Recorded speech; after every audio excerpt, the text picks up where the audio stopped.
আপনারা সবাই ভালো আছেন? আলহামদুলিল্লাহ আলহামদুলিল্লাহ। আল্লাহ রাব্বুল আলামিন আমাদের সবাইকে মৃত্যু পর্যন্ত ভালো থেকে নেক আমল করে আজকের এই মাহফিল থেকে উপকারী কথাগুলো শুনে আমলে নিয়ত করে যাওয়ার তৌফিক দান করুন, বলুন আমিন। আলহামদুলিল্লাহ الحمد لله نحمده ونستعينه ونستغفره ونؤمن به ونتوكل عليه ونعوذ بالله من شرور أنفسنا ومن سيئات أعمالنا من يهده الله فلا مضل له ومن يضلله فلا هادي له وأشهد أن لا إله إلا الله وحده لا شريك له وأشهد أن محمدًا عبده ورسوله أرسله بالحق بشيرًا ونذيرًا وداعيا إلى الله بإذنه وسراجا منيرا أما بعد فقد قال الله تبارك وتعالى في كلامه المجيد وفرقانه الحميد أعوذ بالله من الشيطان الرجيم بسم الله الرحمن الرحيم يا أيها الذين آمنوا لا يسخر قوم من قوم عسى أن يكونوا خيرا منهم ولا نساء من نساء عسى أن يكن خيرا منهن ولا تلمزوا أنفسكم ولا تنابزوا بالألقاب بئس الإثم الفسوق بعد الإيمان ومن لم يتب فأولئك هم الظالمون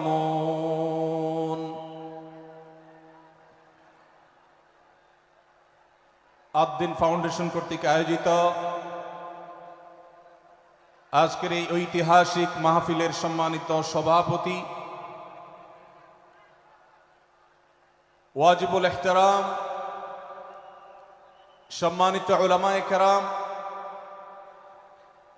দূর দূরান্ত থেকে আগত, দেশের প্রত্যন্ত অঞ্চল থেকে আসা আমার প্রাণ প্রিয় দিন দরদি ভাইয়েরা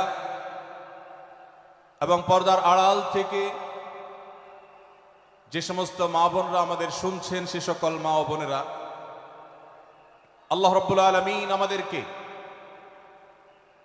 কোরআনে কারীম থেকে, নবী করিম সাল্লাল্লাহু আলাইহি সাল্লামের হাদিস থেকে গুরুত্বপূর্ণ বক্তব্য শোনার জন্য আজ আদ-দ্বীন সকিনা মেডিকেল কলেজ হসপিটালের এই বিশাল মাঠে সমবেত হওয়ার তৌফিক দিয়েছেন। সেজন্য রব্বে কারীমের কাছে আমরা শুকরিয়া জানাই, আলহামদুলিল্লাহ। সম্মানিত উপস্থিতি, এই বিশাল বড় জনসমাগম, এই বিশাল বড় ওয়াজ মাহফিল, এই মাহফিলের শৃঙ্খলা রক্ষা করার জন্য এবং মাহফিলটিকে সুচারুরূপে শেষ পর্যন্ত সমাপ্ত করবার জন্য আমাদের প্রত্যেকের সহযোগিতা প্রয়োজন। আমরা অনেকেই বেশ নীরবে নিঃশব্দে আলোচনা শুনছি, আবার এর মধ্যে আশপাশ থেকে বিভিন্ন আওয়াজ শোনা যাচ্ছে। আমি আপনাদেরকে বিনীতভাবে অনুরোধ করতে চাই, সবাই নীরবতা অবলম্বন করুন এবং সবাই শৃঙ্খলা মেনটেন করে চলুন। আমরা কিছুটা অসুবিধা অনুভব করছি, হয়তো অনেকে দেখতে পাচ্ছি না, কিন্তু বিশাল বড় মনিটর আছে, অনেকগুলো মনিটর, এলইডি মনিটর রাখা আছে। অতএব আমরা যদি একটু ধৈর্য ধারণ করি, মনোযোগ দিয়ে কথা শুনি, তাহলে সেটা আমাদের উপকারে আসবে ইনশাআল্লাহ। আজকের এই মাহফিলে আসার আমাদের যে মূল উদ্দেশ্য, কোরআন এবং হাদিস থেকে আলো গ্রহণ করা, আমাদের জীবনকে কোরআনের আলোতে আলোকিত করা, আল্লাহ এবং তার রাসূল সাল্লাল্লাহু আলাইহি ওয়াসাল্লামের আদর্শের আমাদেরকে আদর্শবান হিসাবে গড়ে তোলা। আমরা সে আদর্শের সঠিক শিক্ষা গ্রহণ করবার প্রয়োজনে প্রত্যেকে ধৈর্য ধারণ করি, সবর করি, এবং যে সমস্ত অসুবিধাগুলো আমাদের হচ্ছে, অনেকে দেখতে পাচ্ছেন না, সে অসুবিধাগুলো আজকের এই মাহফিলটি এই মাঠের প্রথম মাহফিল। ইনশাআল্লাহ কর্তৃপক্ষ পরবর্তীতে এই মাহফিল যখন আয়োজন করবে, আমরা আশা করব তারা এবারের ভুলগুলো শুধরে নিয়ে পরবর্তীতে দর্শকদের কোনো অসুবিধা যেন না হয় সেই দিকটি তারা বিবেচনা করবেন। আমি আপনাদেরকে ধৈর্য ধারণ করার অনুরোধ করছি। আপনারা সবাই সবর করে, ধৈর্য ধারণ করে, নীরবে নিঃশব্দে আলোচনা শুনুন। আল্লাহ আমাদের সবাইকে তৌফিক দান করুন। আমাদের আশেপাশে যারা কথা বলছেন, যারা শব্দ করছেন, সে সমস্ত ভাইদেরকে আশপাশে ভাইয়েরা অনুরোধ করে, অনুনয় বিনয় করে, শক্ত ভাষায় নয়, কোমলতার সাথে, বিনম্রতার সাথে অনুরোধ করে তাদেরকে আমরা করজোড় করে অনুরোধ করে, রিকোয়েস্ট করে তাদেরকে আমরা নীরব করি, নিঃশব্দ করি, এবং নীরবে ওয়াজ এবং আলোচনা শোনার পরিবেশ যেন তারা করেন সেজন্য তাদেরকে সহযোগিতা করি। মাশাআল্লাহ, অনেকখানি নিস্তব্ধ হয়েছে, বাকি যে আওয়াজ হচ্ছে সেটাও আমরা বন্ধ করার চেষ্টা করি। কোরআনের মজলিসে, কোরআনের আলোচনার মজলিসে যদি বিশৃঙ্খলা করা হয়, আলোচনা করা হয়, কথাবার্তা বলা হয়, অন্যকে শুনতে অসুবিধা সৃষ্টি করা হয়, তাহলে সেটা আলাদা একটা গুনাহের কাজ, যেটা ওয়াজের প্যান্ডেলে বসে এই গুনাহের কাজ কোন অবস্থাতে আমরা করতে পারি না। সেজন্য আমরা আশা করব শেষ পর্যন্ত ইনশাআল্লাহ আজকে এই 3 দিন ব্যাপী তাফসীর কোরআন মাহফিলের শেষ দিন, একবারে শেষ মুহূর্ত পর্যন্ত আমরা নীরব নিস্তব্ধ হয়ে আলোচনা শুনব। সারা দেশে যত শত সহস্র মাহফিল হচ্ছে, আজকের এই মাহফিল নানা কারণে অনন্য এবং একটা বিশেষ দৃষ্টান্ত স্থাপন করেছে। আজকের এই মাহফিলের অন্যতম বৈশিষ্ট্য হলো যে এই মাহফিলে গতানুগতিক মাহফিলগুলোর মতো গভীর রাত পর্যন্ত আলোচনা হয় না। এটি একটি ভালো দিক এবং একটি আদর্শ মাহফিলের অন্যতম পূর্ব শর্ত। গভীর রাত পর্যন্ত দূর দূরান্তে মাইক লাগিয়ে ওয়াজ মাহফিল আয়োজন করা কোনো আদর্শ মাহফিলের চিত্র হতে পারে না। সেই বিচারে, সেই দৃষ্টিকোণ থেকে আদ্দিন ফাউন্ডেশনের আজকের এই মাহফিলটি অত্যন্ত চমৎকার এবং অসাধারণ মাহফিল। কারণ এই মাহফিলের গত 2 দিনের খবর আমি নিয়েছি এবং আজকের দিন সম্পর্কে আমি জেনেছি যে গভীর রাত পর্যন্ত এবং দূর দূরান্ত পর্যন্ত মাইক লাগিয়ে মানুষকে ডিস্টার্ব করার মতো মাহফিল এখানে হচ্ছে না। এটি একটি ভালো দিক। দ্বিতীয়ত হলো, ওয়াজ মাহফিল থেকে শুধুমাত্র ওয়াজ বা আলোচনা নয়, এখান থেকে দ্বীনি বই পুস্তক, কোরআন এবং হাদিসের আলোকে রচিত যে সমস্ত ধর্মীয় বই পুস্তক আমাদের প্রয়োজন হয়, সেই সমস্ত বইয়ের প্রয়োজন মেটাবার জন্য আপনারা জানেন এখানে 20-25টি বুক স্টলের ব্যবস্থা করা হয়েছে। বিশাল বড় বই মেলার আয়োজন করা হয়েছে। অর্থাৎ জ্ঞান বিতরণের 2টি মাধ্যম এখানে একসঙ্গে পাওয়া যাচ্ছে। আমরা কোরআন থেকে আলোচনা শুনছি, আবার কোরআন হাদিসের আলোকে রচিত বই পুস্তক আমরা সাথে নিয়ে যেতে পারছি। এটিও এই মাহফিলের একটি বিশেষ বৈশিষ্ট্য। তৃতীয়ত হলো, আমাদের মা বোনদের প্রবেশ পথ, তাদের অবস্থান, এগুলোকে এতটাই স্বাতন্ত্র করা হয়েছে, এতটাই এগুলোকে সেপারেট করা হয়েছে যে সেগুলো তাদের প্রাইভেসি, তাদের পর্দার যে বিধিবিধান, তাদের যে ব্যক্তিত্ব, তাদের যে অন্যান্য দিকগুলো আছে সেগুলোকে খুব ভালোভাবে মেনটেন করা হচ্ছে। এটিও একটি আদর্শ মাহফিলের গুরুত্বপূর্ণ দিক। আজকাল অনেক ওয়াজ মাহফিলে মা বোন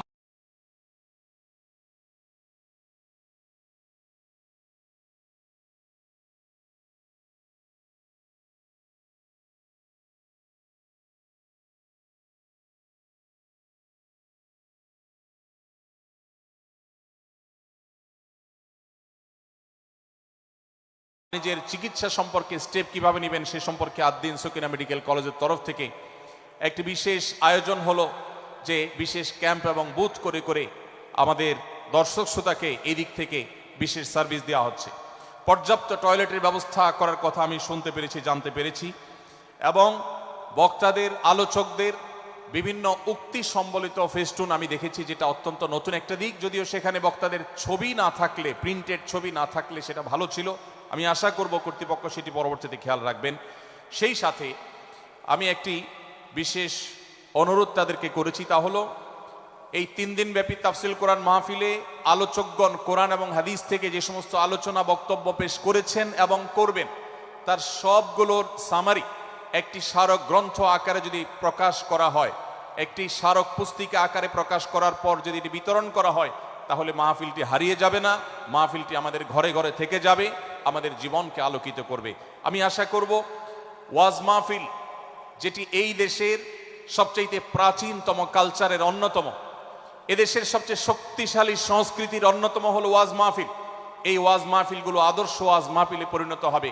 এই ওয়াজ মাহফিলগুলো মানুষের বিরক্তির কারণ হবে না। শহর এলাকায় রাত বিরাতে গভীর রাত পর্যন্ত দূর দূরান্তে মাইক লাগিয়ে মানুষের দুর্ভোগ সৃষ্টির কারণ হবে না। উচ্চ শব্দ দিয়ে মানুষকে বিরক্ত করার কারণ হবে না মাহফিলগুলো।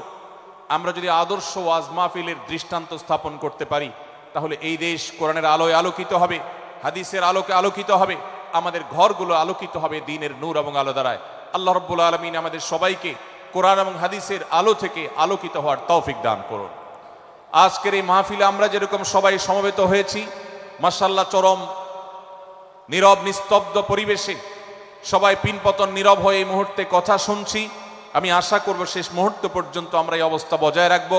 আরশে আজিমের মালিকের কাছে ফরিয়াদ করি, হে আল্লাহ, হে আরশের মালিক, আপনি আমাদের সবাইকে এখানে যেরকম একত্রিত হওয়ার তৌফিক দিয়েছেন, জান্নাতুল ফেরদাউসের আঙ্গিনায় প্রিয় হাবিব মুহাম্মদ মুস্তাফা সাল্লাল্লাহু আলাইহি সাল্লামের সাথে আমাদেরকে এরকম একত্র হওয়ার, সমবেত হওয়ার তৌফিক দান করুন, বলুন আমিন। সম্মানিত ভাইয়েরা, আমি আপনাদের সম্মুখে কোরআনে কারীমের গুরুত্বপূর্ণ একটি সূরা, সূরা হুজরাতের একটি আয়াত তেলাওয়াত করেছি। সূরা হুজরাতের 7টি বিশেষ সামারি আপনাদের সামনে আমি তুলে ধরতে চাই। এই সূরার বিশেষ তাৎপর্য, এই সূরার যে বিশেষ বার্তা, আজ বাংলাদেশের যে সমাজ বাস্তবতা রয়েছে, সেই সমাজ বাস্তবতায় সূরাতুল হুজরাত প্রতিটি ঘরে ঘরে প্রত্যেক মুসলমানকে বারবার পাঠ করা, পুনর্পাঠ করা প্রয়োজন। আমার রব, আমার আল্লাহ যদি আমাকে শক্তি সামর্থ্য দিতেন, আমি আমার দেশের প্রত্যেক মুসলিম ভাইকে বোনকে হাত জোড় করে, অনুরোধ করে, অনুনয় বিনয় করে সূরাতুল হুজরাতের শুরু থেকে শেষ পর্যন্ত যে 18টি আয়াত রয়েছে, এই 18 আয়াতে ঐতিহাসিক যে 7টি বিশেষ বার্তা রয়েছে, সে বার্তাগুলো গ্রহণ করবার উদ্দেশ্যে বারবার অর্থ সহকারে সূরাতুল হুজরাত বুঝে বুঝে পড়ার, এর তাফসীর দেখার, এর সামারিকে বারবার জানার জন্য আমি অনুরোধ করতাম। আল্লাহ তাআলা আমাদের সবাইকে সূরাতুল হুজরাত এর আলো দ্বারায় সবাইকে আলোকিত হওয়ার তৌফিক দান করুন।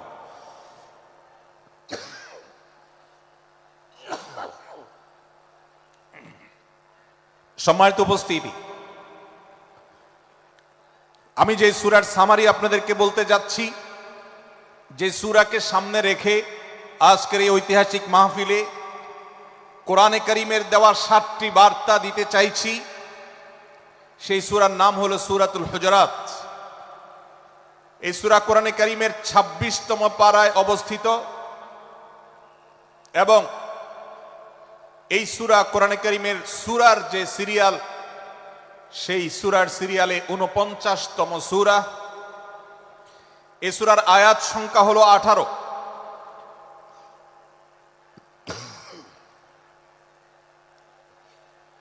এই সূরার প্রথম থেকে পঞ্চম আয়াত পর্যন্ত, প্রথম এই 5টি আয়াতে আল্লাহ রাব্বুল আলামিন তার প্রিয় নবী মুহাম্মদ মুস্তাফা সাল্লাল্লাহু আলাইহি ওয়াসাল্লাম, সবাই দুরূদ পড়ি, সাল্লাল্লাহু আলাইহি ওয়াসাল্লাম, প্রিয় নবীজির নাম শুনলে দুরূদ পাঠ করতে হয়, তার জন্য দোয়া করতে হয়। কারণ আল্লাহর হাবিব সাল্লাল্লাহু আলাইহি ওয়াসাল্লাম তার সমগ্র জীবনকে যে কষ্টের মধ্যে পার করেছেন, তার সমগ্র জীবনকে উৎসর্গ করেছেন, তা আপনার আমার হেদায়েতের জন্য, গোটা বিশ্ব মানবতার মুক্তির প্রয়োজনে। যিনি তার জীবনকে, যৌবনকে শেষ করে দিয়েছেন, তার সমগ্র জীবনে কখনো ভোগ, উপভোগ এটিকে কখনো তিনি প্রশ্রয় দেননি, প্রাধান্য দেননি। দিনাতিপাত করেছেন অত্যন্ত কষ্টের সাথে, শত সহস্র বাধার সম্মুখীন হয়েছেন শুধুমাত্র কিয়ামত পর্যন্ত আগত সকল মুসলিম নরনারীর কাছে যেন কোরআনের বার্তা পৌঁছে যায়, সবাই যেন হেদায়েত প্রাপ্ত হয়ে যায়, সবাই যেন মুক্তি প্রাপ্ত হয়ে যায়, সবাই যেন জান্নাতি হয়ে যায়, সবাই যেন জাহান্নাম থেকে মুক্তি লাভ করে, এই উদ্দেশ্যে তার সমগ্র জীবনকে তিনি উৎসর্গ করেছেন। আমাদের হেদায়েতের জন্য, আমাদের কল্যাণের পথে আহ্বানের জন্য, আমাদের জান্নাতে নেওয়ার জন্য, যার সমগ্র জীবনে কখনো ভোগ উপভোগকে প্রশ্রয় দেননি, কষ্টে নিপতিত হয়েছেন, তিনি চাইলে মক্কার রাজত্ব করতে পারতেন, তিনি চাইলে মক্কার সবচেয়ে ভোগী মানুষ হতে পারতেন, কিন্তু সেটা না করে তিনি যে ত্যাগের দৃষ্টান্ত স্থাপন করেছেন, প্রিয় নবী মুহাম্মদ সাল্লাল্লাহু আলাইহি সাল্লামের সেই অবদানের স্বীকৃতি স্বরূপ আমরা তার নাম যখনই শুনবো সাল্লাল্লাহু আলাইহি সাল্লাম বলে তার প্রতি আল্লাহর রহমত যেন, অনুগ্রহ যেন নাজিল হয় সেজন্য দোয়া করব। আল্লাহ তাআলা তার হাবিবকে রহমত এমনিতেই দান করবেন, আপনি আর আমি তার জন্য রহমতের দোয়া করার মধ্য দিয়ে আমরা সৌভাগ্যবান মানুষের কাতারে শামিল হতে পারবো। তো আমি যেটি বলছিলাম, সূরাতুল হুজুরাতের 1 থেকে 5 নম্বর আয়াত পর্যন্ত এই 5টি আয়াতে আল্লাহ রাব্বুল আলামিন প্রিয় নবী সাল্লাল্লাহু আলাইহি সাল্লামের সাথে আদব এবং শিষ্টাচারের শিক্ষা দিয়েছেন মানব জাতিকে। এবং আল্লাহ রাব্বুল আলামিন ঈমানদারদেরকে পরম মায়ার সাথে ডেকে ইয়া আইয়ুহাল্লাযীনা আমানু, হে ঈমানদারগণ, এই ডাকে আল্লাহ তাআলা ডেকে বলেছেন লা তুকাদ্দিমু বাইনা ইয়াদাইল্লাহি ওয়া রাসূলিহি, তোমরা আল্লাহ এবং তার রাসূলের সামনে আগ বেড়ে কোনো কথা বলবে না, আগ বেড়ে কোনো কাজ করবে না। একজন ঈমানদার, একজন মুসলমান, তার এই শিষ্টাচারের শিক্ষা তার জীবনে ধারণ করতে হবে। যখনই আল্লাহ কোনো কথা বলেছেন, আল্লাহ রাসূল সাল্লাল্লাহু আলাইহি সাল্লাম কোনো কথা বলেছেন, এটি নিশ্চিত হতে পারবো আমরা, তখন একজন ঈমানদার আর কখনো সেটার উপর কোনো কথা বলবে না, আগ বেড়ে কোনো কিছু করবে না, কোনো প্রকার সীমা লঙ্ঘন করবে না। ক্বাল আল্লাহ ক্বাল রাসূল, আল্লাহ বলেছেন, আল্লাহ রাসূল বলেছেন, এটি শোনার পর সে তার আপদ মস্তককে সারেন্ডার করবে, সে নিজেকে আত্মসমর্পণ করবে। এরপর তার কোনো যুক্তিকে, কোনো বুদ্ধিকে, তার কোনো মতামতকে সে সেখানে আর দাঁড় করাবার চেষ্টা করবে না। এটি একজন শিষ্টাচার বিশিষ্ট ঈমানদারের বৈশিষ্ট্য। কোরআন এই শিক্ষা আমাদেরকে দিয়েছে। ভাইরা আমার, এই শিক্ষাকে ধারণ করে আমরা যারা নিজেদেরকে মুসলমান দাবি করছি, আমাদের সম্মানীয় যারা আছেন, আল্লাহকে যেরকম আমরা সম্মান করি, আল্লাহ রাসূলকে যেরকম সম্মান করি, ঠিক একইভাবে আমাদেরকে যে সমস্ত মানুষগুলোকে সম্মান করার নির্দেশ করা হয়েছে, ওলামা একরাম রয়েছেন, আমাদের বাবা মা, বয়সে বড়, শিক্ষিত, এবং যারা আমাদের শিক্ষক বৃন্দ আছেন, এভাবে যারা আমাদের সম্মানের পাত্র আছেন, সে মানুষগুলোর সামনে আগ বেড়ে যেন কোনো কিছু না করি। সে আগ বাড়াটা কথার ক্ষেত্রে হতে পারে, চলার ক্ষেত্রে হতে পারে, আচরণের ক্ষেত্রে হতে পারে। এই শিষ্টাচারের শিক্ষা সূরা হুজুরাতের প্রথম আয়াতে আমাদেরকে দেয়া হয়েছে।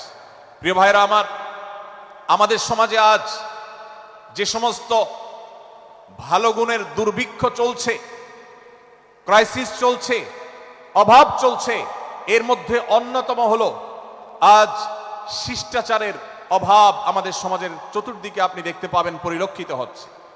আমাদের শিশু থেকে নিয়ে কিশোর, যুবক থেকে নিয়ে মধ্যবয়স্ক, সকল শ্রেণী মানুষের মধ্যে আজ আদব এবং শিষ্টাচারের ভয়াবহ অভাব আমরা দেখতে পাচ্ছি। বিশেষ করে পশ্চিমা সংস্কৃতিকে আমাদের এই স্বদেশে, আমাদের এই মুসলমানদের সমাজে জোর করে পুশ করাবার, সে সমস্ত এজেন্ডাকে বাস্তবায়ন করবার যে প্রচেষ্টা এদেশের এক শ্রেণীর মানুষকে করতে দেখা যায়, তারা এদেশের সমাজের খাঁজে বাজে থাকা ইসলামের কৃষ্টি, কালচার এবং সংস্কৃতিগুলোকে ধুয়ে মুছে পরিষ্কার করবার জন্য শত সহস্র উদ্যোগ নিয়েছে।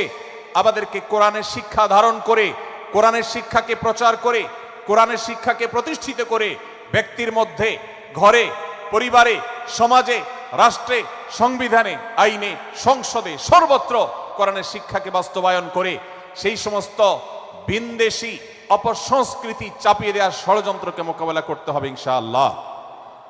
ভাইরা আমার, আর সেজন্য সূরা হুজুরাতের এই শিষ্টাচারের শিক্ষা আমাদের জীবনে খুবই গুরুত্বপূর্ণ। আমরা যখনই কোনো সম্মানীয় ব্যক্তির কাছে আমরা থাকব, তাদের কথার উপরে কথা বলা, তাদের সাথে তর্ক করা, তাদের সামনে আগ বেড়ে কথা বলা, এমনকি তারা যখন চলবেন তাদের সামনে সামনে হাঁটা, এই সবগুলো কোরআনের এই শিষ্টাচারের যে শিক্ষা আছে এর পরিপন্থী। প্রিয় নবী সাল্লাল্লাহু আলাইহি সাল্লামের সময়কার একটি ঘটনা, এক ব্যক্তি তার বাবার সাথে হেঁটে যাচ্ছিলেন, বোঝা যাচ্ছিল না যে তাদের মধ্যে বাবাকে সন্তানকে। অনেক সময় বাপ সন্তানের বাহ্যিকভাবে দেখে বোঝা যায় না, এরকম কোনো কোনো ক্ষেত্রে হয়। জিজ্ঞেস করা হলো তাদেরকে, তোমাদের মধ্যে বাবাকে সন্তানকে? বলা হলো যে অমুক বাবা অমুক সন্তান। তখন নির্দেশনা দেওয়া হলো যে সন্তান তার হাঁটা এবং চলার মধ্য দিয়ে এই বিনয়ের প্রকাশ ঘটাতে হবে, আনুগত্যের প্রকাশ ঘটাতে হবে, সম্মান এবং শ্রদ্ধার প্রদর্শন করতে হবে, যার মধ্য দিয়ে বোঝা যায় যে কে সন্তান আর কে বাবা, এর জন্য জিজ্ঞেস করতে না হয়। আজ আমাদের যারা তরুণ আছি, আমরা যুবক আছি, আমরা অনেকেই পশ্চিমা সংস্কৃতি দ্বারা প্রভাবিত হয়ে আমরা শিষ্টাচারের এই গণ্ডি এবং সীমানা পার হয়ে চলে গেছি। কোরআন আমাদেরকে শিষ্টাচারের শিক্ষা দিচ্ছে যে আমরা সিনিয়রদের সামনে বিনয়ের সাথে আচরণ করব, তাদের সামনে সামনে চলা থেকে বিরত থাকব, যথাসম্ভব তাদেরকে অনুসরণ করার চেষ্টা করব, তাদের সাথে কথা হবে, তাদের আগ বেড়ে কথা হবে না, তাদের কোনো জিজ্ঞাসা থাকলে সেটার উত্তর হবে বিনয়ের সাথে। এই শিষ্টাচারের শিক্ষা আমাদেরকে দেয়া হয়েছে। এবং একইভাবে সূরা হুজুরাতের প্রথম বার্তার মধ্যে নবী সাল্লাল্লাহু আলাইহি সাল্লামের সাথে আরেকটি শিষ্টাচার শেখানো হয়েছে, তা হলো আল্লাহ রাব্বুল আলামিন আমাদের কণ্ঠকে, আমাদের আওয়াজকে, আমাদের কথাকে নবী সাল্লাল্লাহু আলাইহি সাল্লামের কথার চাইতে যেন আগ বেড়ে না যায়, তার চাইতে যেন উঁচু কণ্ঠে আমরা কথা না বলি, তার চাইতে যেন উচ্চ স্বরে কথা না বলি, সেই শিক্ষা দিয়েছেন, সেই শিষ্টাচারের শিক্ষা আমাদেরকে দেওয়া হয়েছে। ভাইরা আমার, প্রিয় নবী সাল্লাল্লাহু আলাইহি সাল্লামের সাহাবীরা নবী সাল্লাল্লাহু আলাইহি সাল্লামের প্রতি আদব এবং শিষ্টাচার এত বেশি প্রদর্শন করতেন যে নবী করিম সাল্লাল্লাহু আলাইহি সাল্লামের প্রতি এই শিষ্টাচারের কথা যখন বলা হয়, সাহাবীরা অনেকে নবী করিম সাল্লাল্লাহু আলাইহি সাল্লামের সাথে কথা বলতে রীতিমতো ইতস্তত বোধ করছিলেন যে কিভাবে কথা বলবো, না জানে জোরে হয়ে যায় এবং তাতে না জানে আমি বেয়াদবের কাতারে শামিল হয়ে যাই, শিষ্টাচার বহির্ভূত কাজ করে ফেলি। এবং আল্লাহ তাআলা যে সতর্কীকরণ করেছেন সূরা হুজুরাতের এই 1 থেকে 5 নম্বর আয়াতের মধ্যে, তার আওতায় আমি না জানে পড়ে যাই। তখন সাহাবা ইকরাম বিনয় এবং বিনম্রতা অবলম্বন করেছেন এবং তারা একরকম বিপাকে পড়ে গেছেন। এতটা তারা সভ্য ছিলেন, এতটা তারা নম্র ছিলেন, এতটা তারা বিনম্র আচরণ করতেন নবীজির সাথে। ভাইরা আমার, এই বিষয়টিও আমরা শুধুমাত্র আমাদের প্রিয় নবীজির জন্য নয়, এটি আমাদের মা বাবা, আমাদের সম্মানের পাত্র যারা আছেন, আমাদের বয়সে যারা সিনিয়র আছেন, তাদের সামনে কথা বলার সময় আমরা মেনটেন করে চলবো, অর্থাৎ আমরা উচ্চ কণ্ঠে তাদের সামনে কথা বলবো না। এই মাহফিলে এখনো শত শত হাজারো মানুষ হয়তো এমন আছেন যারা মায়ের সামনে, বাবার সামনে, বড় ভাইয়ের সামনে, শিক্ষকের সামনে, সিনিয়রদের সামনে, মুরব্বীদের সামনে, ওলামাদের সামনে উচ্চ কণ্ঠে কথা বলেন। প্রিয় ভাইরা আমার, আমরা মুসলমানদের সন্তান, আমরা মুহাম্মদ সাল্লাল্লাহু আলাইহি সাল্লামের উম্মত, আমরা আবু বকর, ওমর, ওসমান, আলী রাদিয়াল্লাহু আজমাইনের অনুসারী, আমরা কোরআনের অনুসারী। কোরআনের অনুসারী কখনো বেয়াদব হতে পারে? কোরআনের অনুসারী কখনো বেয়াদব হতে পারে? কোরআন যে শিষ্টাচারের শিক্ষা দিয়েছে, এই শিক্ষা আজ আমাদের মধ্যে ধারণ করতে হবে, আমাদের সন্তানদের শেখাতে হবে, আমাদের ঘরে ঘরে এই শিক্ষা চর্চা করতে হবে, আমাদের সমাজে এটিকে প্রতিষ্ঠিত করতে হবে।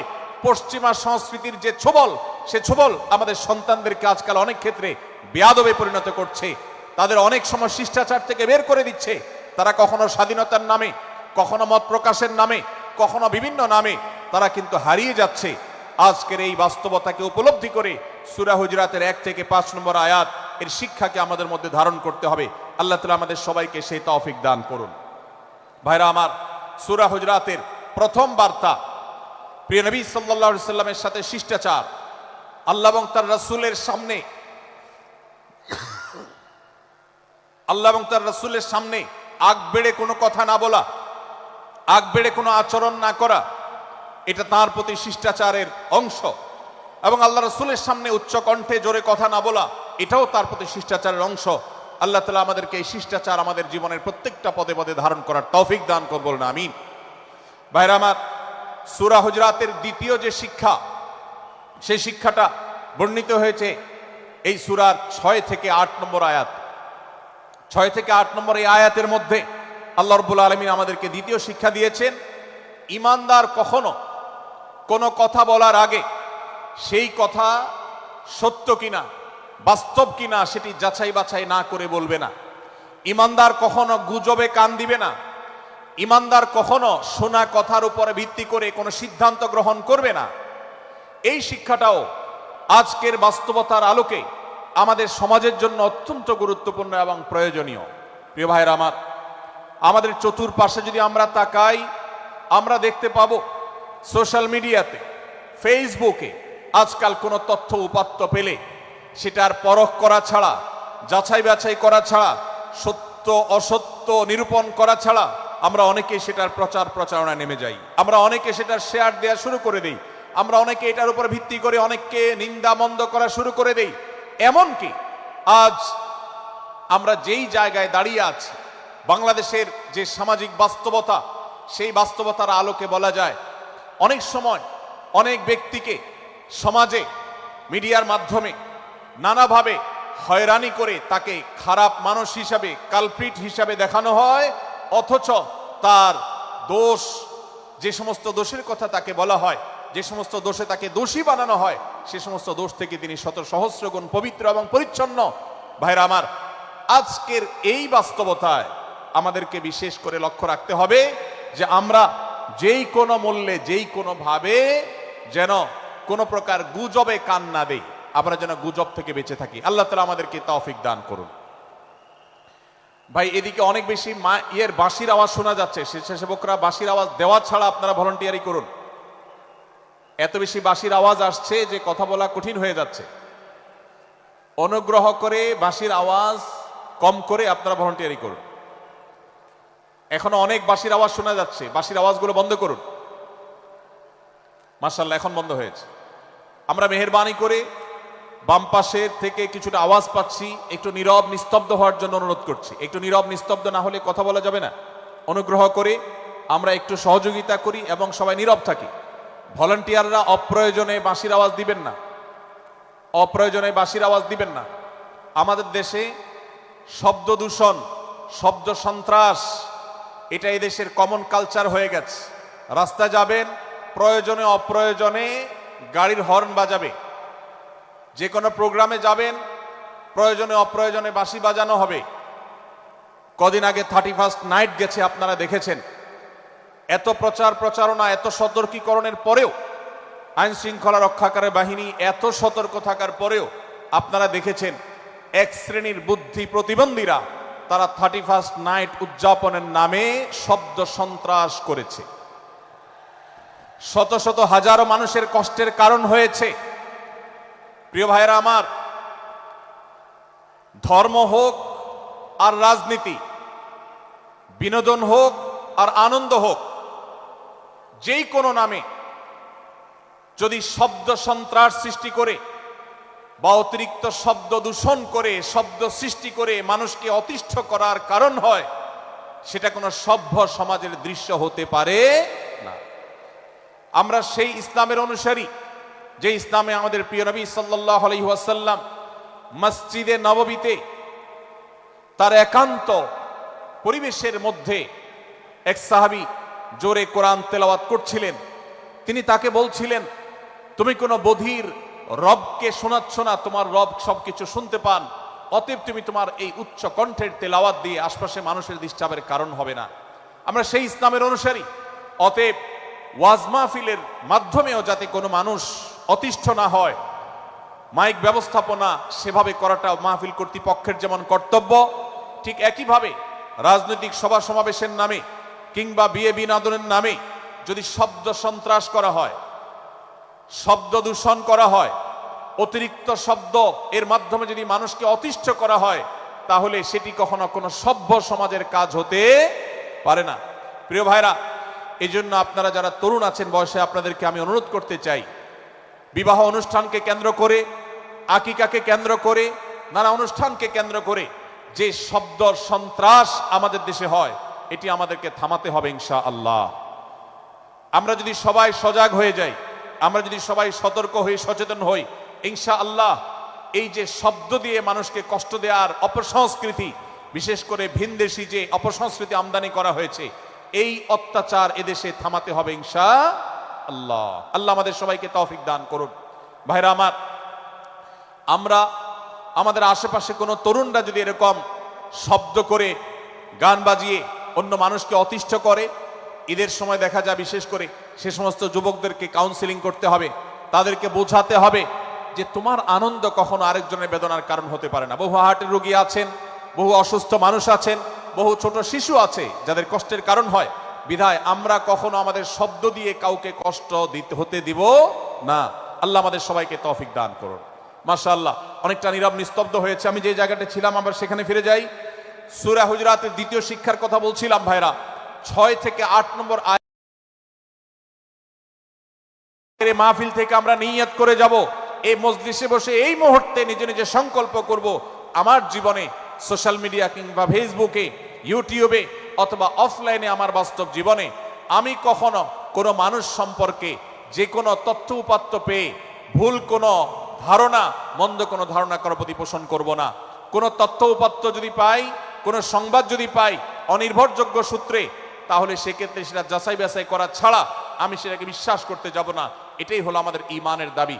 ভাইরা আমার, একজন ঈমানদার এতটা সরল হবে না যে যা শুনবে সে সেটাকে বিশ্বাস করে বসবে। একজন ঈমানদার এতটা বাস্তবতা থেকে দূরে থাকবে না যে তিনি তার পাওয়া কোনো সংবাদকে অনুসন্ধান করবে না। আল্লাহ তাআলা আমাদের সবাইকে সূরা হুজুরাতের এই দ্বিতীয় শিক্ষাটাকে আমাদের জীবনে ভালো করে ধারণ করার তৌফিক দান করুন। আল্লাহ বলেছেন, ইয়া আইয়ুহাল্লাযীনা আমানু, হে ঈমানদারেরা, ইন জাআকুম ফাসিকুম বিনাবাইন ফাতাবায়ানু, তোমাদের কাছে কোনো ফাসিক, যার মধ্যে আল্লাহর ভয় নেই, এরকম কোন মানুষ যদি কোন সংবাদ উপস্থাপন করে, এমনকি গণমাধ্যমেও যদি কোনো সংবাদ প্রচারিত হয়, সংবাদদাতার মধ্যে যদি আল্লাহর ভয় না থাকে, সে যদি টাকার বিনিময়ে কারোর চরিত্র হনন করতে পারে, সে যদি অ্যাডভার্টাইজ পেয়ে কোনো কোম্পানির হয়ে দালালি করতে গিয়ে অন্য কারোর বিরুদ্ধে কোনো মিথ্যাচার করে, সে যদি বিদেশিদের এজেন্ডা বাস্তবায়ন করতে গিয়ে আলেম সমাজের চরিত্রকে কলঙ্কিত করে, কোনো ভালো মানুষকে দোষী হিসাবে সাব্যস্ত করে, তো আল্লাহ তাআলা আমাদেরকে সতর্ক করেছেন, ফাতাবায়ানু, সেই সংবাদ সত্য কিনা আমাদেরকে যাচাই করতে হবে। আন তুসিবু কওমান বিজাহালাহ ফাতুসবিহু আলা মা ফাআলতুম নাদিমিন। যদি আমরা যাচাই বাছাই না করে যা শুনি সেটাকে বিশ্বাস করতে থাকি, তাহলে আমরা এক সময় লজ্জিত হতে হবে, অনুতপ্ত হতে হবে আমাদের এই ভুল অবস্থানের কারণে। এজন্য ভাইরা, আজকের এই মাহফিল থেকে আমরা প্রতিশ্রুতি নিজের সঙ্গে নিজে দিয়ে যাব যে আমরা কখনো কোনো তথ্য উপাত্ত পেলে, কোনো সংবাদ পেলে, সেটাকে বিশেষ করে কারোর চরিত্র সম্পর্কিত যদি হয়, কারোর সম্পর্কে নেগেটিভ যদি হয়, তাহলে সেটাকে বিশ্বাস করবার আগে ভালো করে অনুসন্ধান করব। যতক্ষণ আমি নিশ্চিত না হব ততক্ষণ পর্যন্ত সেটার প্রচার করব না। আল্লাহ তাআলা আমাদের সবাইকে কোরআনের এই শিক্ষাটাও আমাদের জীবনে ধারণ করবার তৌফিক দান করুন। ভাইরা আমার, তৃতীয় যে শিক্ষা সূরা হুজুরাতের, সেটি হলো আল্লাহ রাব্বুল আলামিন সূরা হুজুরাতের 9 এবং 10 নম্বর আয়াতে ঈমানদারদের মধ্যে যদি কখনো মতভিন্নতা, মতপার্থক্য, এটা যদি মারামারিতে পরিণত হয়, ঈমানদারদের মধ্যে যদি কখনো দুই পক্ষ গন্ডগোল এবং ফাসাদের মধ্যে লিপ্ত হয়ে যাওয়ার মতো দৃশ্যের অবতারণা হয়, তাহলে আমরা যেন আমাদের মুসলমান ভাইদের ঘর পোড়ার মধ্যে আলু পোড়া দিতে না যাই। আমরা যেন আমাদের মুসলমান ভাইদের মধ্যকার বিভেদকে আরো বৃদ্ধি করতে সহায়তা না করি। আমরা যেন মীমাংসার পথ অবলম্বন করি। আমরা যেন তাদের মধ্যকার সম্পর্কের যে অবনতি হয়েছে সেটাকে দূর করবার চেষ্টা করি। আল্লাহ রাব্বুল আলামিন এই নির্দেশ দিতে গিয়ে বলেছেন, ওয়া ইন তাইফাতানি মিনাল মুমিনিনা ইকতাতালু, যদি ঈমানদারদের দুটি দল, দুটি গ্রুপ নিজেদের মধ্যে মারামারিতে লিপ্ত হয়ে যায়, ফাসলিহু বাইনাহুমা, তাহলে তোমরা সেই বিবাদমান দুটি দলকে মীমাংসা করবার চেষ্টা করবে। আজ আমাদের মধ্যে এরকম বহু বিষয়কে কেন্দ্র করে মুসলমানদের মধ্যে অনেক সময় মুখোমুখি অবস্থান আমরা দেখতে পাই, যা দুর্ভাগ্যজনক, যা হওয়ার কথা ছিল না। এমনকি জাগতিক বিষয়ে যেমন হয়, ধর্মের নামে, ইসলামের নামে আজ আমরা হাজার হাজার টুকরা হয়েছি। আজ গোটা বিশ্বে আমাদের মুসলমানদের যে অবস্থান দুর্বল হয়েছে, এর অন্যতম প্রধান কারণ হলো আমাদের অনৈক্য। আমরা যদি আজ আহলে কিবলা, আহলে সুন্নাহ ওয়াল জামাআতের অনুসারীরা নানান মত এবং পথের অনুসারী হওয়া সত্ত্বেও, নানান থট এবং পন্থার অনুসারী হওয়া সত্ত্বেও আমরা যদি মৌলিক বিষয়গুলোর উপর সবাই ঐক্যবদ্ধ থাকতাম, আমরা যদি আল্লাহ তাআলার দেওয়া ইত্তিহাদ মাল ইখতিলাফ, বৈচিত্র্যময় ঐক্য, বিভিন্ন বিষয় মতভিন্ন থাকা সত্ত্বেও মৌলিক বিষয়ে ঐক্যমতে আমরা যদি থাকতে পারতাম, আমাদের মধ্যে যদি মুসলিম ভ্রাতৃত্ববোধ থাকতো, আমাদের মধ্যে যদি বলয় ভিত্তিক যে দেয়াল আর প্রাচীরগুলো আছে সেগুলো যদি না থাকতো, তাহলে আজ বাংলাদেশের বাস্তবতা হলো, বাংলাদেশে আল্লাহর কোরআন, আল্লাহ রাসূল সাল্লাল্লাহু আলাইহি ওয়াসাল্লামের হাদিসের আলোকে বাংলাদেশ আজ অটোমেটিক পরিচালিত হতো, ঠিক কিনা বলেন? আমরা যদি আজ ঐক্যবদ্ধ থাকতাম, তাহলে এদেশের হাতে গোনা যাবে এরকম স্বল্প সংখ্যক নাস্তিকেরা, ইসলাম এবং মুসলমানদের শত্রুরা, তারা আমাদেরকে নিয়ে তারা আজ যে খেলা খেলছে, আমাদেরকে যে তারা শাসন করছে, আমাদেরকে যে তারা তাদের অধীনস্থ করে রাখছে, আমাদের উপরে যে আজ ভিনদেশি কালচার চাপিয়ে দিচ্ছে, আমাদের উপরে তারা যে আজ কর্তৃত্ব করছে, আমাদেরকে আজ টুকরা টুকরা করছে, এই দুঃসাহস তারা কোনোদিন দেখাতে পারতো না যদি আমরা ঐক্যবদ্ধ থাকতাম। ভাইরা আমার, এই জন্য আমরা সব বিষয়ে সবাই একমত হব না। আজকের এই মাহফিলে যত মানুষ এসেছেন সবাই সব বিষয়ে একমত নন। এমনকি আজকের এই মাহফিল কর্তৃপক্ষ যে আয়োজন করছেন 3 দিন ব্যাপী, এই মাহফিলে আপনারা দেখেছেন এখানে কওমি এবং আলিয়া উভয় জায়গা থেকে বক্তা নির্বাচন করা হয়েছে, অসাধারণ সমন্বয় করা হয়েছে। এটি একটি ঐক্যের বার্তা। আমরা আশা করব মাঠ পর্যায়ে আমরা যারা কাজ করব, আমরা প্রত্যেকে আমাদের অন্য মতের, ভিন্ন মতের যে সমস্ত মুসলমান ভাইরা আছেন, তার সাথে আপনার কোনো থটগত মত পার্থক্য থাকতে পারে, চিন্তাগত কোনো ভিন্ন মত থাকতে পারে, কিন্তু দিন শেষে তিনি আপনার মুসলমান ভাই। তার আল্লাহ আর আপনার আল্লাহ এক, তার রাসূল এবং আপনার রাসূল এক, তার কিবলা এবং আপনার কিবলা এক, তার কোরআন আর আপনার কোরআন এক, তার নামাজ আর আপনার নামাজ এক, তার রোজা আর আপনার রোজা এক, তার যাকাত এবং আপনার যাকাত এক, তার সাথে আপনার মোটা এবং মৌলিক বিষয়ে কোনো মত পার্থক্য নাই। অতএব ছোটখাটো বিষয়কে কেন্দ্র করে আপনি যদি তাকে আপনার প্রতিপক্ষ মনে করেন, আপনি যদি তাকে আপনার শত্রু মনে করেন, এটা হবে আপনার ইসলামের জন্য, আপনার জন্য, এদেশের মুসলমানদের জন্য সবচেয়ে বড় ভুল। ভাইরা আমার, হারদুই হযরত আশরাফ আলী থানভী রহমতুল্লাহ আলাইহির সর্বশেষ খলিফা আবরাল হক সাহেব রহমতুল্লাহ আলাইহি বলতেন, दीन के हर काम करने वालों को रफीक समझो, फरीक ना समझो। যারাই আল্লাহর দ্বীনকে বুলন্দ করবার জন্য, যারাই আল্লাহর দ্বীনকে সেবা দেওয়ার জন্য, খেদমত করার জন্য কাজ করছে, তার পদ্ধতি তোমার থেকে ভিন্নতর হতে পারে। তাকে তুমি তোমার বন্ধু মনে করো, সহযাত্রী মনে করো, পথযাত্রী মনে করো, সহযোদ্ধা মনে করো, তোমার প্রতিপক্ষ মনে করবে না। প্রিয় ভাইরা আমার, আজ বাংলাদেশে ইসলাম যতটা পিছিয়ে আছে তার প্রধান কারণ হলো আমাদের অনৈক্য।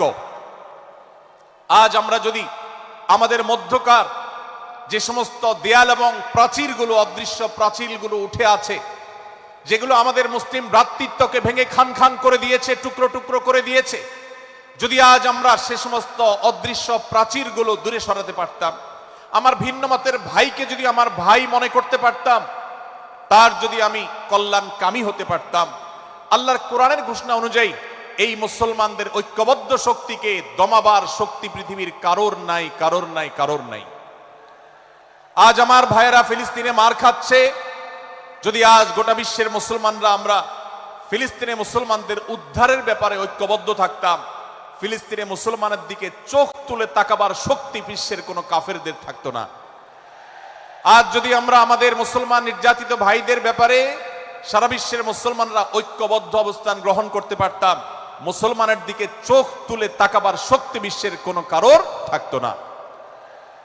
ভাইরা আমার, গোটা বিশ্বে ঐক্য প্রতিষ্ঠা করা আপনার আমার মতো সাধারণ মানুষের দ্বারা হয়তো সম্ভবপর হবে না, কিন্তু আমরা যারা মাঠ পর্যায়ে কাজ করছি, আমি আপনাদেরকে করজোড় করে অনুরোধ করতে চাই। আমি জানি আপনার এলাকাতে, আপনার মহল্লাতে আপনার সাথে অন্য মুসলমান ভাইদের অনেক ক্ষেত্রে মতভিন্নতা আছে। সেটা রাজনৈতিক দৃষ্টিভঙ্গির ক্ষেত্রে হতে পারে, সেটা ধর্মীয় থট এবং মানহাজ, মাযহাব, মাসলাকগতভাবে হতে পারে, সেটা অন্য কোনো ইস্যু ভিত্তিক মত পার্থক্য হতে পারে। আল্লাহর জন্য, আল্লাহর ওয়াস্তে, আল্লাহর ওই আয়াতকে মেনে আমল করার চেষ্টা করি আমরা। আল্লাহ বলেছেন, ওয়া'তাসিমু বিহাবলিল্লাহি জামিআন ওয়া লা তাফাররাকু, তোমরা আল্লাহর রশিকে সবাই ঐক্যবদ্ধভাবে আঁকড়ে করে ধরো, ঐক্যবদ্ধভাবে আল্লাহর রশিকে আঁকড়ে ধরো, তোমরা পরস্পর বিচ্ছিন্ন হয়ে যেও না।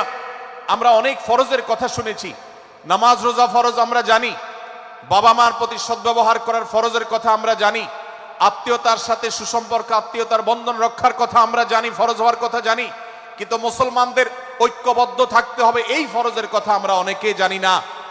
ভাইরা আমার, মুসলমানদেরকে আল্লাহ রাব্বুল আলামিন ঐক্যবদ্ধ থাকার নির্দেশ দিয়েছেন। এই ঐক্যটা এর মানে এই নয় যে সবাই এক মতের হয়ে যাবে সব বিষয়ে, বিভিন্ন বিষয়ে আমাদের মধ্যে মত পার্থক্য থাকবে, তারপরে আমরা একে অন্যের সহযোদ্ধা হব, সহযাত্রী হব, আমরা একে অন্যের কল্যাণকামী হব, একে অন্যের ভালো চাইব। আমার ভিন্ন মতের মুসলমানের কোনো ক্ষতিতে আমি খুশি হব না, তার ক্ষতিতে আমি কষ্ট পাবো, তার সাফল্যকে আমি এনজয় করব, আনন্দিত হব। এটা যদি করতে না পারি তো আমি কখনো খালেস এবং সাচ্চা মুসলমান হতে পারলাম না। আল্লাহ তাআলা আমাদের অন্তরগুলোকে উদার করে দিন, ব্রড করে দিন, প্রশস্ত করে দিন, বড় করে দিন, উম্মার ঐক্যের প্রয়াসী হওয়ার তৌফিক দান করুন বলুন আমিন। ভাইরা আমার, আমরা মহল্লায় মহল্লায়, এলাকায় এলাকায়, মসজিদে মসজিদে, আমাদের নিজস্ব বলয়ে, নিজস্ব অঙ্গনে আমরা চেষ্টা করব ভিন্ন ভিন্ন মতের মুসলিম ভাইকেও আমার ভাই হিসাবে আঁকড়ে ধরার, আপন করার।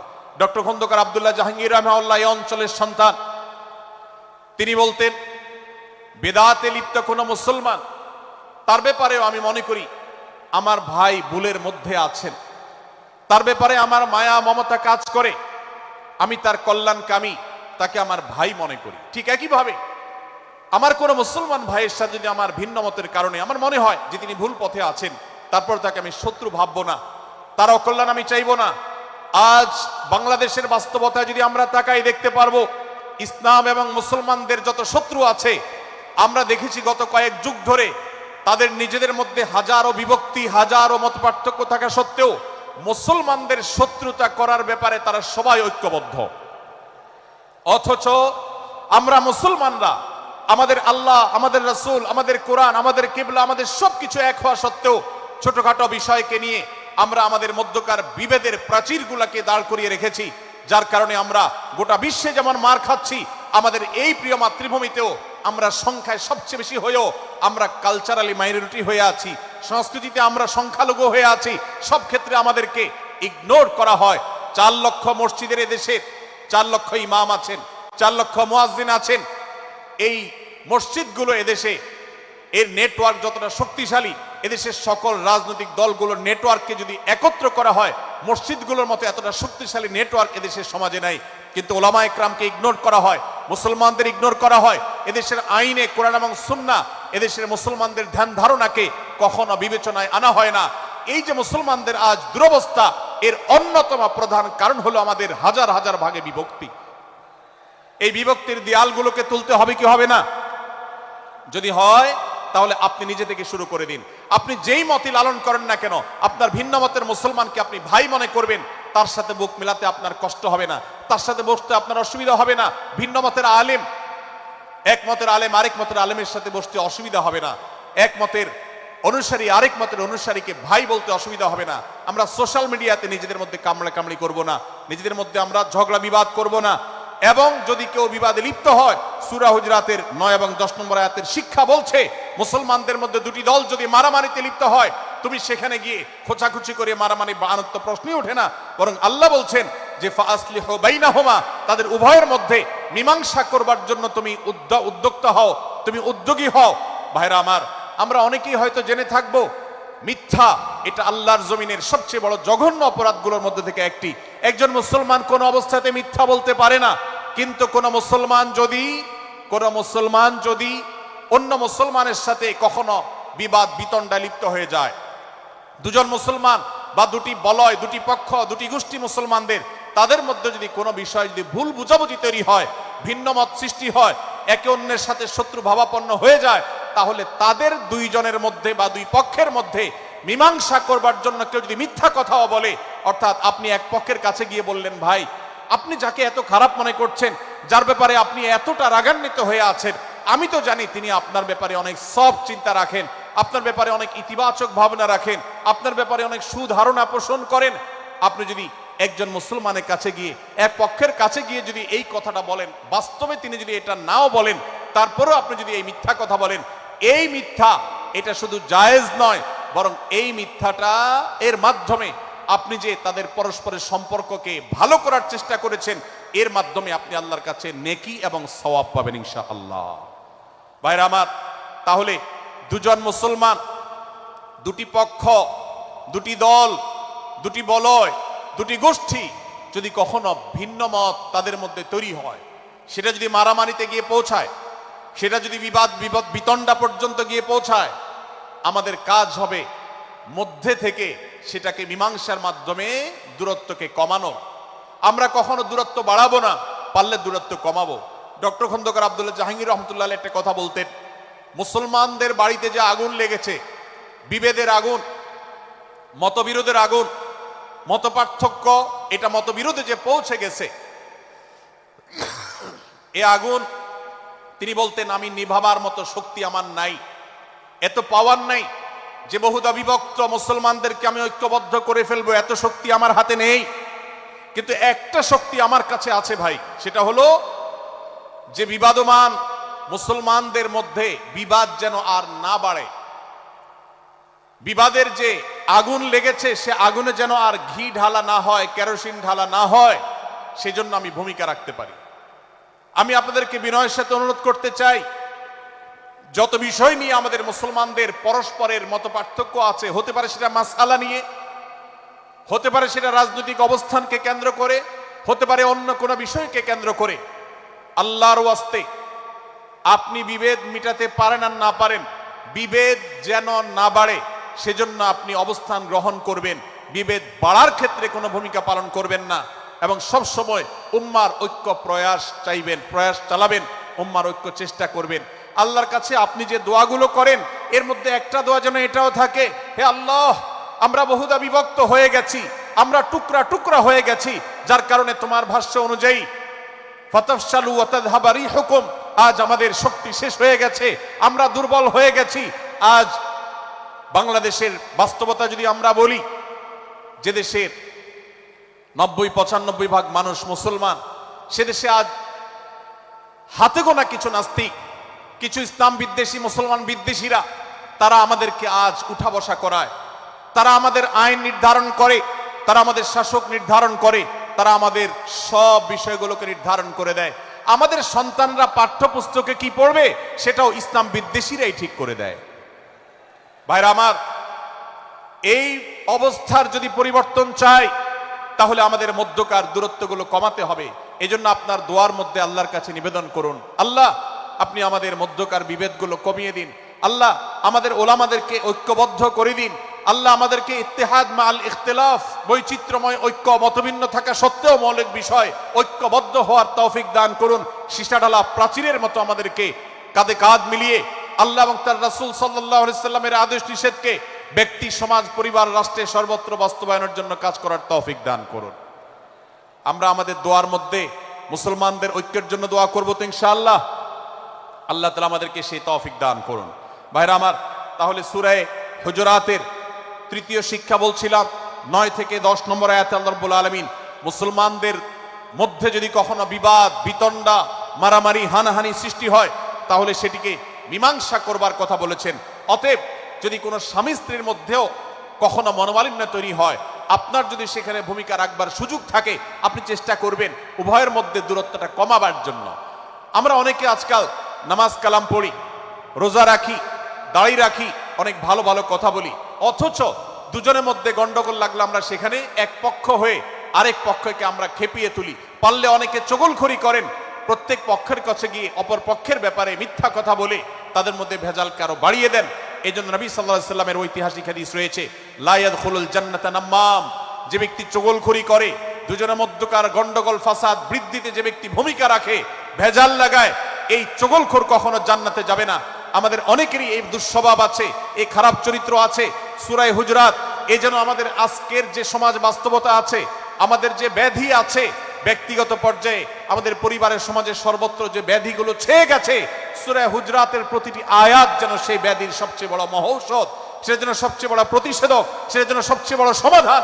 এই জন্য আমি বলেছি শুরুতে, আমার যদি আল্লাহ শক্তি সামর্থ্য দিতেন, প্রত্যেক মুসলমানের হাতে পায়ে ধরে সূরা হুজরাতের 18টি আয়াত, প্রত্যেকটি আয়াত আমি আমার মুসলমান ভাইদেরকে বলতাম, বারবার পড়ুন, বারবার পাঠ করুন, বোঝার চেষ্টা করুন, জীবনকে পরিবর্তন করুন। এদেশে নামাজি মুসলমান আপনি কম বেশি পাবেন, এদেশে রোজাদার মুসলমান কম বেশি পাবেন, এদেশে হজ আদায়কারী মুসলমান কম বেশি পাবেন, এদেশে তাসবিহরত মুসলমান কম বেশি পাবেন, কিন্তু এদেশে আচার আচরণ, কাজ কারবার, আখলাক এবং বান্দার হক এবং অধিকার, অন্যের অধিকার সংশ্লিষ্ট বিষয়ে সচেতন মুসলমান আপনি খুব বেশি পাবেন না। আর এই জন্যই আমাদের জান্নাতের পথে অনেক বড় অন্তরায় হয়ে আছে। আজ আমাদের চরিত্রগুলো নষ্ট হয়ে গেছে। আমরা নামে মুসলমান, আমরা চগলখড়ি করি, আমরা নামে মুসলমান, দুজনের মধ্যে গন্ডগোল সৃষ্টি করে দেই। গন্ডগোল আগে থেকে সৃষ্টি থাকলে সেটাকে বাড়াবার চেষ্টা করি। আমরা নামে মুসলমান, আমাদের শিষ্টাচার নাই, আদব নাই, লেহাজ নাই। এই জন্য সূরা হুজরাতের প্রতিটি আয়াত আমাদেরকে শিক্ষা দেয়। আল্লাহ তাআলা আমাদের সকলকে এই শিক্ষাগুলো আজকের এই মাহফিল থেকে আমাদের বুকের ভেতরে পরম যত্ন সহকারে নিয়ে যাওয়ার এবং আমাদের জীবনকে পরিবর্তন করার তৌফিক দান করুন। ভাইরা আমার, তৃতীয় এই শিক্ষাটি শেষ করে আমি বলতে চাচ্ছি, চতুর্থ আয়াতে আল্লাহ রাব্বুল আলামিন আমাদেরকে বলেছেন আমরা যেন কেউ কাউকে নিয়ে বিদ্রূপ না করি, ব্যঙ্গ না করি, কেউ কাউকে যেন বাজে নামে না ডাকি, কেউ যেন কাউকে খোঁচাখুচি না করি, কেউ যেন কারোর নাম বিকৃত করে তাকে না ডাকি। ভাইরা আমার, এই আয়াতটি আমি শুরুতে তেলাওয়াত করেছি। আল্লাহ বলেছেন ইয়া আইয়ুহাল্লাযীনা আমানু লা ইয়াসখার কওমুম মিন কওমিন আসা আন ইয়াকুনু খায়রাম মিনহুম। হে ঈমানদারেরা, হে মুসলমানেরা, তোমাদের কেউ যেন অন্য কারোর নাম ধরে অন্য কাউকে ব্যঙ্গ বিদ্রূপ ঠাট্টা না করে। আমরা একে অন্যকে নিয়ে ঠাট্টা করি কি করি না? বিদ্রূপ করার রোগ আমাদের মধ্যে আছে না নাই? ভাইরা আমার, জাগতিক বিষয় তো আছেই, এমনকি দুর্ভাগ্যজনক বাস্তবতা হলো ধর্মের নামে, ইসলামের নামে একদল মুসলমান অপর দল মুসলমানকে নিয়ে হাসি, ব্যঙ্গ, বিদ্রূপ, রাশাহাসি এবং নাম বিকৃত করা এবং খোঁচাখুচি করা, এই কাজগুলো আমাদের মধ্যে আছে না নাই? আমরা যারা ইসলামের খেদমত মনে করে আমার ভিন্ন মতের, ভিন্ন দলের মুসলমানকে খোঁচাখুচি করি, আমরা যারা আল্লাহর খেদমত মনে করে, ইসলামের সেবা মনে করে, দাওয়াতের কাজ মনে করে, ইসলাম প্রচার মনে করে ভিন্ন মতের অন্য দলের মুসলমানকে নিয়ে ব্যঙ্গ বিদ্রূপ আর হাসাহাসি করি, তাদেরকে সোশ্যাল মিডিয়াতে, অনলাইনে, অফলাইনে তুচ্ছ তাচ্ছিল্য করি, আল্লাহর শপথ করে বলছি এটা ইসলামের সেবা নয়, এটা হলো প্রবৃত্তির পূজা, এটা হলো আপনার নফসের পূজা, এটা হলো আপনার প্রবৃত্তির গোলামি করা, এটা আল্লাহর গোলামি নয়, এটা ইসলামের খেদমত নয়, এটা ইসলামের 12টা বাজানো। ভাইরা আমার, কোন অবস্থাতে একজন মুসলমান অন্য মুসলমানকে নিয়ে ব্যঙ্গ বিদ্রূপ করতে পারে না। আমার মুসলমান ভাই যদি কোনো ভুল কথা বলে, ভুল কাজ করে, আমি যথাযথ নিয়মে তাকে সংশোধনের চেষ্টা করব, সমালোচনা করার দরকার হলে সেটাও করব, কিন্তু হাসাহাসি নয়, বিদ্রূপ নয়, ব্যঙ্গ করা নয়। আজ আমাদের তরুণদের মধ্যে এটা একটা আর্টে পরিণত হয়েছে। আপনারা রোস্টিং ভিডিওর কথা কম বেশি সবাই জেনে থাকবেন। রোস্টিং ভিডিওর কথা আপনারা জানেন কি জানেন না? ভাইরা আমার, রোস্টিং ভিডিও নামটা দেখেন, অর্থাৎ কাউকে রোস্ট করা। আমরা মুরগি রোস্ট করার কথা জানি, এখন মানুষ রোস্ট করার সিস্টেম শুরু হয়েছে। একজন মানুষের কোনো ভুল কিছু পেয়েছেন, অবশ্যই আপনি সমালোচনা করবেন। আপনি একজন মুসলমান হিসেবে জানতে হবে কারোর ভুলের সমালোচনার মূলনীতি আছে। মূলনীতি আছে না নেই? কোরআন এবং সুন্নাহর বাতানো যে প্রিন্সিপাল, সেটাকে লক্ষ্য করে, সেটাকে আমলে নিয়ে, সেটাকে ধরে ধরে যদি আপনি সমালোচনা না করেন, তাহলে আপনার এই সমালোচনা এটাই আপনাকে জাহান্নামে নেওয়ার কারণ হতে পারে। ভাইরা আমার, আপনি কাউকে রোস্ট করার নামে, কাউকে সমালোচনা করার নামে, হতে পারে কেউ ভুল করেছেন, কিন্তু সেটা করতে গিয়ে যদি তার অধিকার নষ্ট করেন, আপনি সীমা ছাড়িয়ে চলে যান, আপনি যদি ব্যঙ্গ বিদ্রূপ করে হারামের পর্যায়ে চলে যান, তাহলে সূরা হুজরাতের আয়াতের আলোকে আপনি কবিরা গুনাহে লিপ্ত হলেন। আমরা অনেকে আছি যে ব্যক্তিগত পর্যায়ে এই বিদ্রূপ করাটাকে আমরা কোনো বিষয় মনে করছি না। সোশ্যাল মিডিয়াতে অনেকগুলো ভিডিও ক্লিপ আছে, আপনাদের চোখে নিশ্চয়ই পড়েছে, আমার চোখে বহু পড়েছে, যে অনেক সময় দেখা যায় বিনোদনের নামে কাউকে খোঁচাখুচি করা, কাউকে অপমান করা, কাউকে হয়তো ধাক্কা দিয়ে পানিতে ফেলে দেয়া, কাউকে কষ্ট দেয়া, কাউকে হয়তো প্রতারিত করা, এটাকে আমরা এনজয় করি। অনেক ভিডিও ক্লিপে দেখা যায় এভাবে কাউকে কোনোভাবে অপমানিত করে, কাউকে কোনোভাবে ধোকা দিয়ে বোকা বানিয়ে আমরা এনজয় করি, আমরা হাসাহাসি করি। আমাদের রুচি নষ্ট হতে হতে আজ এই পর্যায়ে এসেছে যে এটা আমাদের এনজয়ের বিষয় হয়েছে, এটা আমাদের আনন্দের বিষয় হয়েছে। ভাইরা আমার, সূরা হুজরাতের এই আয়াত অর্থাৎ 11 নম্বর আয়াত, এই আয়াত বলছে আমাদের জন্য কোন মুসলমানকে, কোন মানুষকে ব্যঙ্গ বিদ্রুপ করা হারাম। কোন মুসলমানকে ব্যঙ্গ বিদ্রুপ করা কি হারাম। অতএব আপনি রসিকতা করে যদি কারোর সাথে ব্যঙ্গ বিদ্রুপ করেন এবং সেটা যদি তার মনে কষ্ট হওয়ার কারণ হয়, তিনি যদি সমাজের মানুষের কাছে হেয় প্রতিপন্ন হন, তাহলে ইসলামী শরীয়তের দৃষ্টিকোণ থেকে সারা বিশ্বের সমস্ত ওলামাদের ঐক্যমতে সেটা হারাম। আমরা চুরি করা হারাম জানি, আমরা ডাকাতি করা হারাম জানি, আমরা মাদক সেবন করা হারাম জানি, আমরা নামাজ ত্যাগ করা হারাম জানি। এই সমস্ত হারাম থেকে আমরা অনেকেই বেঁচে থাকি, কিন্তু আমি আমার মুসলমান ভাইয়ের চরিত্র হনন করছি, শুধুমাত্র সাধারণ জীবনযাত্রার ক্ষেত্রে করছি তা নয়, এমনকি ধর্মের নামে, ইসলাম প্রচারের নামে, দাওয়াতের নামে আমরা আমাদের প্রতিপক্ষ মুসলমান ভাইকে নিয়ে অনেক সময় ব্যঙ্গ বিদ্রুপ করি, হাসাহাসি করি, তাকে ছোট করি, তাচ্ছিল্য করি, হেয় করি, তার সম্মানহানি করি। আমরা জানি না আমাদের প্রিয় নবী সাল্লাল্লাহু আলাইহি ওয়াসাল্লাম এর একটা হাদিস আমাদের সামনে রয়েছে, সহিহ মুসলিমে বর্ণিত হয়েছে। নবী করিম সাল্লাল্লাহু আলাইহি ওয়াসাল্লামের এই হাদিস আজ সবচেয়ে অসহায় হাদিস। অসহায় হাদিস এজন্য বললাম যে আজকের এই হাদিসের উপরে কেউ আমল করে না, এই হাদিসটাকে কেউ পাত্তা দেয় না, এই হাদিসকে কেউ গুরুত্ব দেয় না। অথচ এই হাদিস প্রত্যেক মুসলমানের বুকে বুকে ঝুলিয়ে রাখা দরকার। এই হাদিস আমাদের ঘরে ঘরে ঝুলানো দরকার। এই হাদিস আমাদের অফিসগুলোতে শোভা পাওয়া দরকার। এই হাদিস আমাদের জীবনে বাস্তবায়ন হওয়া দরকার। নবী করিম সাল্লাল্লাহু আলাইহি ওয়াসাল্লাম সেই হাদিস বর্ণনা করেছেন। আবু হুরায়রা রাদিয়াল্লাহু তাআলা আনহু তিনি বলেছেন, লা তাহাসাদু, লা তাহাসাদু, হে মুসলমানরা, তোমরা কেউ কাউকে কখনো হিংসা করবে না, কেউ কাউকে হিংসা করবে না। আমাদের মধ্যে হিংসা আছে না নাই? হিংসা আছে না নাই? আমরা একে অন্যকে হিংসা করি। একদল মুসলমান অন্য দল মুসলমানকে হিংসা করে, কেউ কারো ভালো দেখতে পারে না। ভাইরা আমার, আল্লাহ নবী বলেছেন, লা তাহাসাদু, তোমরা একে অন্যকে হিংসা করো না। ওয়ালা তানাজাসু, কেনা বেচা করতে গিয়ে কেউ কাউকে ধোকা দিও না, প্রতারণা করো না। ওয়ালা তাবাগাদু, তোমরা একে অন্যের সাথে শত্রুতা বিদ্বেষ পোষণ করবে না। ওয়ালা তাদাবারু, তোমাদের কেউ যেন কারোর পেছনে লেগে না থাকে, কাউকে অবজ্ঞা যেন না করে। ওয়ালা ইয়াবি আহাদুকুম আলা বাই'i আখিহি, এবং তোমাদের কেউ যেন আরেকজনের কেনা বেচার উপরে সেখানে ইন্টারফেয়ার করে সে যেন সেখানে কোন প্রকার ক্ষতিগ্রস্ত কাউকে না করে। ওয়াকুনু ইবাদাল্লাহি ইখওয়ানা, হে মুসলমানরা, তোমরা আল্লাহর বান্দা, ভাই ভাই হয়ে থাকো। তোমাদের মধ্যে মত পার্থক্য থাকুক, দলগত মত পার্থক্য, অবস্থানগত মত পার্থক্য, থটগত মত পার্থক্য, মাযহাব মাসলাবগত মত পার্থক্য থাকুক, কিন্তু তোমরা আল্লাহর বান্দা, ভাই ভাই হয়ে থাকো। এক দলের মুসলমানকে আল্লাহ তাআলা ভাই ভাই হতে বলেন নাই, এক গ্রুপের মুসলমানকে আল্লাহ ভাই ভাই হতে বলেন নাই, এক বলয়ের মুসলমানকে আল্লাহ ভাই ভাই হতে বলেন নাই, নিজ দলের মুসলমানের সাথে আল্লাহ ভাই ভাই থাকতে বলেন নাই। আল্লাহ বলেছেন সকল মুসলমানদের সাথে ভাই ভাই হয়ে থাকার জন্য, ভ্রাতৃত্বের বন্ধনে থাকার জন্য। এজন্য আল্লাহ নবী সাল্লাল্লাহু আলাইহি ওয়াসাল্লাম সে নির্দেশ করেছেন। আল্লাহ নবী সাল্লাল্লাহু আলাইহি ওয়াসাল্লাম আরো বলেছেন, আল মুসলিমু আখুল মুসলিম, মুসলমান মুসলমানের ভাই, লা ইয়াজলিমুহু ওয়ালা ইয়াখযুলুহু, কোন মুসলমান কোন মুসলমানকে জুলুম করতে পারে না, তার আইল ঢেলতে পারে না, তার জমি দখল করতে পারে না, তার অধিকার নষ্ট করতে পারে না, তাকে কথা দিয়ে অত্যাচার করতে পারে না। ওয়ালা ইয়াখযুলুহু, তাকে অপমানিত করতে পারে না, লাঞ্ছিত করতে পারে না। ওয়ালা ইয়াকযিবুহু, তার সাথে মিথ্যা বলতে পারে না। ওয়ালা ইয়াহকিরুহু, তাকে তাচ্ছিল্য করতে পারে না। আত-তাকওয়া হাহুনা, আত-তাকওয়া হাহুনা, আত-তাকওয়া হাহুনা। নবীজি তিনবার নিজের বুকের দিকে তাকিয়ে দেখিয়েছেন, তাকওয়া এখানে, তাকওয়া এখানে, তাকওয়া এখানে।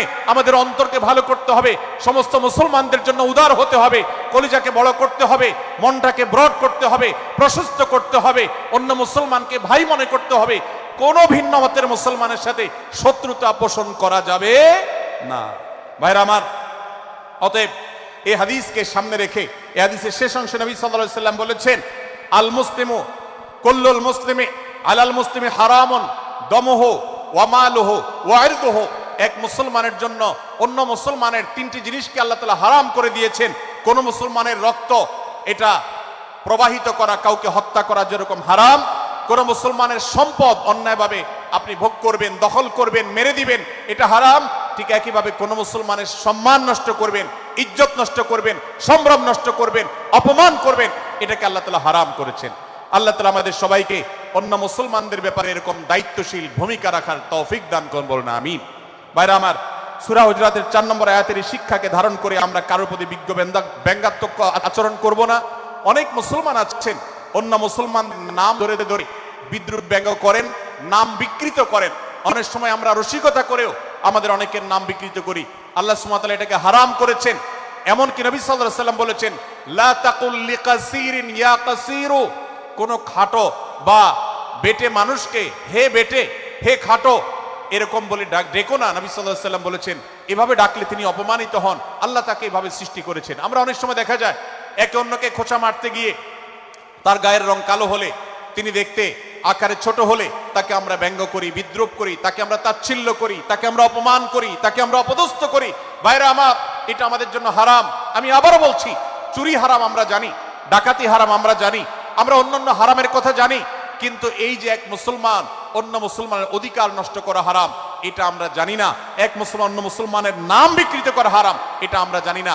এই ব্যাপারেও আমরা দেখেছি যে আমরা যারা ইসলামের দাওয়াতের কথা বলি, কোরআন হাদিসের কথা বলি, তারাও দেখা যায় সোশ্যাল মিডিয়াতে, ফেসবুকে একদল মুসলমান অন্য দলে মুসলমানদেরকে নানা বাজে উক্তি দিয়ে ডাকাডাকি করে, বিকৃত নামে ডাকে, বিকৃত উপাধি দেয়, খারাপ কথা বলে, অমুকের দালাল তমুকের দালাল ইত্যাদি ধারণা করে কথা বলে। এই কাজগুলো হারাম, এগুলো আমরা কখনো করব না। 5 নম্বর যে শিক্ষা আছে সূরা হুজুরাতে, সেটা হলো 12 নম্বর আয়াতে আল্লাহ রাব্বুল আলামিন এখানে কুধারণা করাকে হারাম করেছেন, মন্দ ধারণা করতে আল্লাহ তাআলা নিষেধ করেছেন, এবং গীবত করতে, পেছনে লাগতে নিষেধ করেছেন।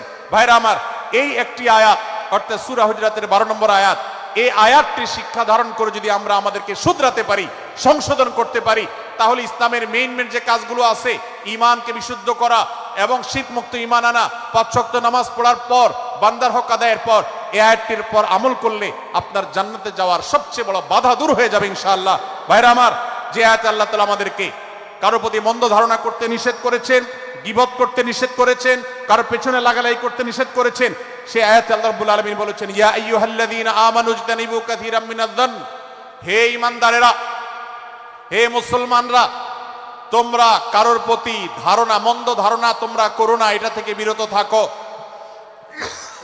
অনেক ধারণা অর্থাৎ মন্দ ধারণা, এটা গুনাহ, এটা থেকে বিরত থাকো।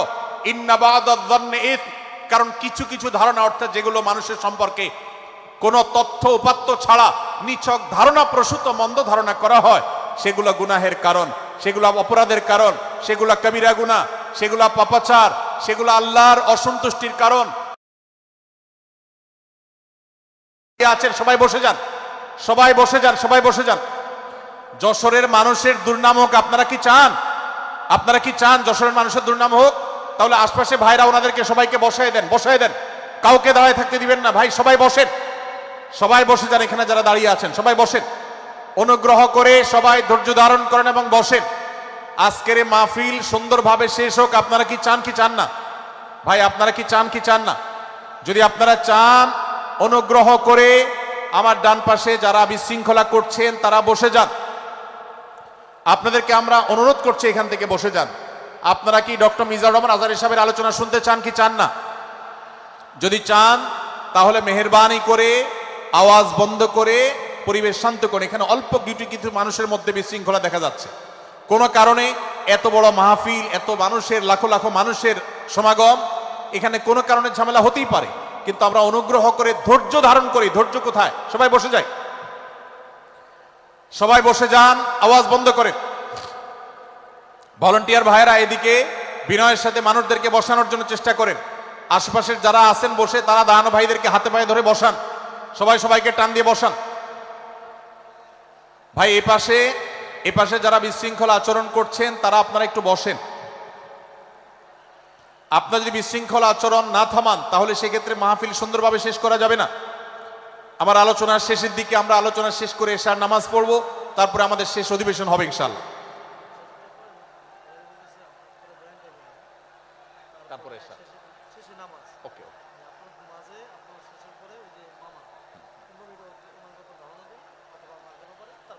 ভাই মেহেরবানি করে আপনারা শান্ত হন। আমাদের আলোচনার পর আজকের আমাদের প্রধান আকর্ষণ এবং প্রধান বক্তা ডক্টর মিজানুর রহমান আজহারি হাফিজাহুল্লাহ, তিনি আসবেন, তিনি আলোচনা করবেন। তারপরে আমরা মাঠে ইনশাআল্লাহ সবাই জামাতের সাথে এশার সালাত আদায় করব। আমি কয়েক মিনিটের মধ্যে আলোচনা শেষ করব, আপনারা মেহেরবানি করে শান্ত হন। জাযাকুমুল্লাহ খাইর। ভাইরা আমার, আমি যে জায়গাটা ছিলাম, সূরা হুজরাতের 12 নম্বর আয়াতে আল্লাহ রাব্বুল আলামিন আমাদেরকে সূরা হুজরাতের 5ম শিক্ষা দিয়েছেন। মুসলমানদের জন্য যা গুরুত্বপূর্ণ তা হলো আমরা কারোর প্রতি মন্দ ধারণা করব না। এক্ষেত্রে ডক্টর আব্দুল্লাহ জাহাঙ্গীর রাহিমাহুল্লাহর একটা উক্তি আমার মনে পড়ে। তিনি বলেছেন যে আজ আমাদের যারা ধর্ম চর্চা করি, আমরা যারা নিজেদেরকে প্র্যাকটিসিং মুসলমান মনে করি, আমাদের সবচেয়ে হুজুরদের সবচেয়ে পছন্দের গুনাহ হলো মন্দ ধারণা করা, অন্যের ব্যাপারে খারাপ ধারণা করা। অমুক অমুকের দালাল, তমুক তমুকের দালাল, কোনো তথ্য উপাত্ত ভিত্তি প্রমাণ ছাড়া নিছক ধারণার উপর ভিত্তি করে অন্য মুসলমান ভাইকে আমি এরকম নানা তকমা দিয়ে আমরা কবিরা গুনাহে লিপ্ত হচ্ছি। আমরা এই বদ ধারণা করা, মন্দ ধারণা করা যে কবিরা গুনাহ অনেকে জানি না।